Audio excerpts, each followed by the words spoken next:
There have been some questions after Tuesday's council meeting. There were questions about the next steps for the WaterWalk development. So I want to go through and talk just real briefly about what those are, and then I'm sure that the mayor, Troy Anderson, and I would be glad to answer any questions if you have follow-up. Just a reminder, the first slide condenses what was about a 75-minute presentation, if I remember right, something like that. The reminder is that the WaterWalk agreement was actually approved in 2002. The whole idea was to try to redevelop the ground adjacent to the Arkansas River in the area of Waterman Street, and also with Maine on its east boundary. The original agreement anticipated the city would construct a number of projects, including a parking garage, at that time a waterway, improvements to the riverbank, and street improvements.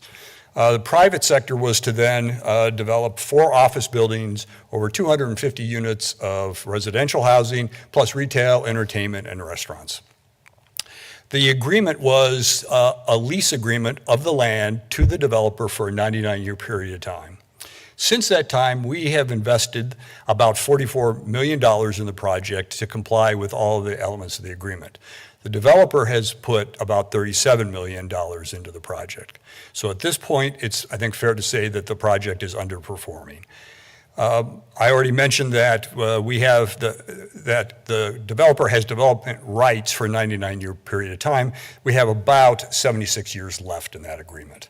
And just a reminder that this issue was discussed significantly by the council in 2002, and in fact the agreement was approved on a split vote at that time. So again, to try to clear up any confusion about our next steps, there's really 3 options that we have. First is the city could try to take steps to terminate the development agreement. The agreement, the way it was written, did not have any off-ramps that were performance-based. But we are still looking at that issue and whether or not we could indicate that poor performance should lead to some type of termination of the development agreement.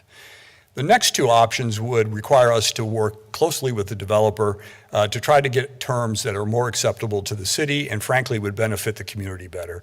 The first would be we could renegotiate the terms and conditions of the agreement in a way that I think could improve our financial position, return on investment, not just from a property tax standpoint, but in terms of cash.